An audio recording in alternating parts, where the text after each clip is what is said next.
I'm Ravi Kadesi, and I'm excited to talk to you about this Impress AMR called Mindfulness as Metacognitive Practice. And the genesis of it, the real origin of it, came from three kind of insights that I had as I was reading the mindfulness literature. Now, it's come to us via Buddhism, but largely via Buddhism through clinical psychology.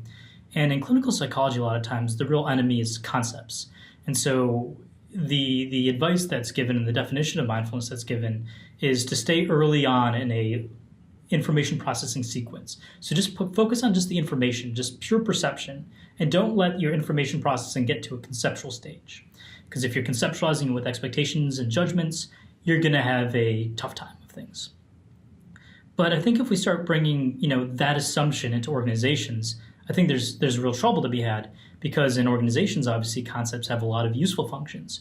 And on one hand, they retain past experience of a lot of different people get stored in concepts. Concepts like a hiring routine allow us to organize, coordinate each other's actions and behaviors, hold each other accountable, set appropriate expectations. And it's even the core processes that make organizing possible are about not using perception, but overlaying concepts on top of perception. So if you think about sense making, search, problem solving, they're all about having expectations and noticing when those expectations aren't being met by current situations. And even the function of human organizing, think about something like a social movement. Its entire function is to take its conceptual apparatus and embed it within its environment so other people have similar concepts. So the first thing is I don't think we've adequately really grappled with what do concepts mean and how do concepts function in organizations specifically within the mindfulness literature. Now, you might say something like, oh, well, when they mean non-judgment, they only mean skip the bad judgments. But then who decides what's a good judgment versus a bad judgment? It's sort of a way to weasel our way out of a real solid definition of what mindfulness means. The second issue is it really cuts to the heart of what mindfulness means, is that I think we've implicitly allowed it to become embedded as like a state trait type framework. Now, Walter Mischel as early as the 70s made the point that when we talk about things as a state or a trait, what we're really looking at is consistency across situations. Now, this really runs at the heart of what mindfulness means, because if mindfulness is a state, like an information processing state, so again, people borrowing from the clinical psych literature say it's about perceiving information at a raw level, versus, maybe the Ellen Langer work is about actually letting things go to the conceptual level, but trying out different concepts in order to interpret what's really happening. So whether you're perceptual or conceptual in terms of how you view mindfulness, if it's considered as a state, there's some situations in which the state is helpful and some situations in which the state is harmful. Now, what is mindfulness? Is it the state, or is it about noticing when the state is more appropriate? So if you define it as an information processing state, you end up with this paradox of you could be, quote unquote, mindful by utilizing a mode of information processing in a situation where it's causing problems for you. So I'm perceiving just information in a context where perception is leading me astray, and I'm either unable to notice that it's a problem or unwilling to shift out of it. So you really end up kind of erasing almost the core of what mindfulness is if we think about it in this state trait framework, where it's just a consistent behavior that you're doing across situations. Really, it's not about consistency, it's about variability. It's about the ability to change from one situation to the next, how it is that you're processing information. And that's really where, instead of it being conceptualized in a state trait type framework, it makes a lot more sense, I think, to think about it as a self-regulatory or metacognitive process. So mindfulness isn't reducible to any one sort of information processing state.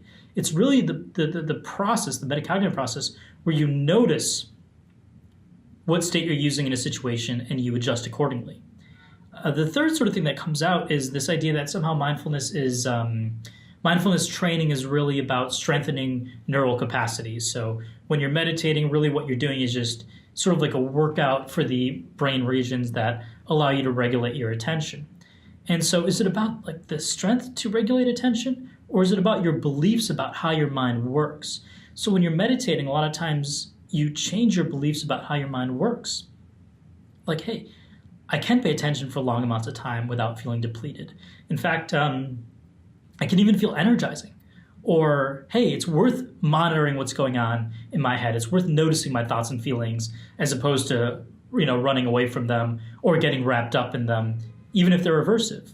Or, hey, I have these thoughts and feelings, these conceptual maps of reality in my head. And I realize that, wow, my maps might not represent, the terrain. These might just be subjective constructions. And so maybe instead of, going with a more sexy sort of neural plasticity account, maybe what it really is something a little bit more like a metacognitive belief account, where in meditation provides a context for you to change your beliefs about how your mind works, and it's these changed beliefs that transfer from meditation training context to everyday context.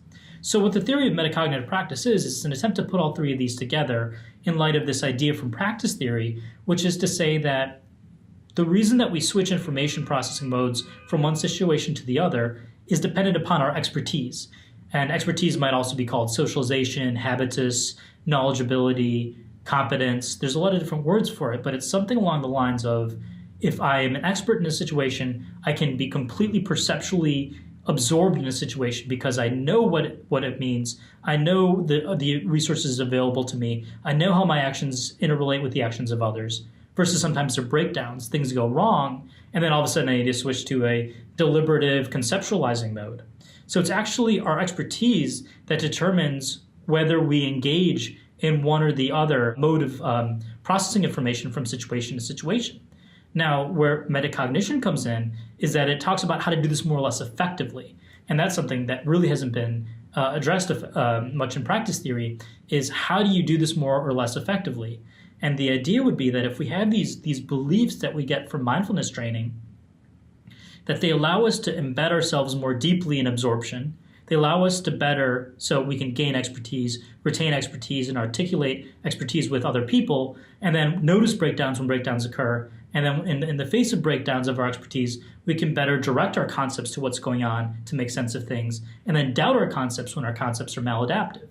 So it's really this way of, we have these general beliefs that we can gain from meditation. They, along with our ongoing metacognitive processes, map on as a higher order infrastructure that allows us to more effectively switch from one situation to the next, how we're engaging with the situation. And this kind of gets to a core question within practice theory, which is the balance between agency and structure. So structure relates to the ways that information is provided to us in organizations, the concepts that are available, and the resources that are available. And we need to find sort of the way to conceptualize agency. And so, drawing on insights from Buddhism, where the real question in traditional Buddhist context is recognizing the nature of, they call it shunyata, or emptiness, the nature of emptiness in terms of how our perceptions arise from causes and conditions, and how we utilize our concepts, which they call an imaginary nature. And so with that metacognitive capacity developed within Buddhism, we really recognize a place within ourselves where agency comes from, and where when we understand the natures of perceptual and conceptual modes of engagement, we're then able to deploy them more effectively.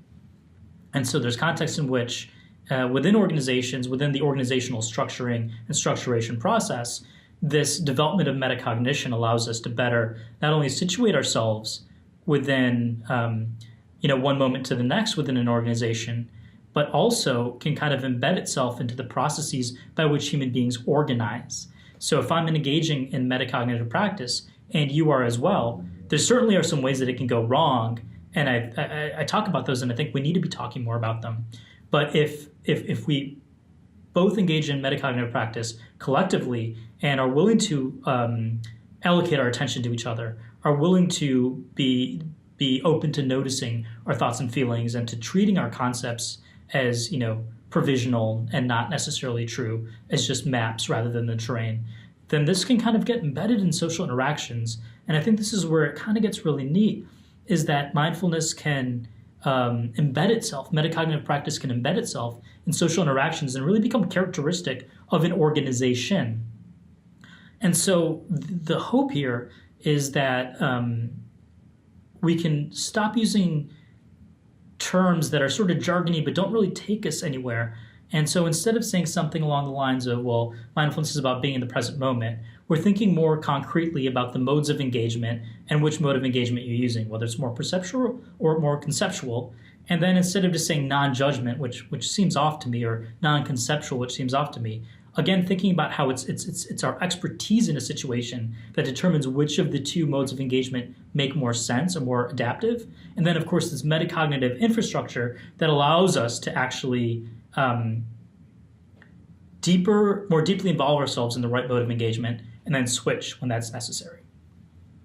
And then finally, to take mindfulness outside of just the individual mind and into social interactions. So it becomes something that's not just trapped within individual psychology, but actually becomes a truly social phenomenon. So the hope is that what we get from this theory is a more refined language that can help us think about what mindfulness means on a practical level in organizations, and can provide some more detailed guidance for people who want to not just study it, but also train it, teach it in organizations, so we can understand in certain situations what mindfulness actually looks like. So moving from the level of sort of jargon to a more specific, concrete set of actionable instantiations of how to practice mindfulness.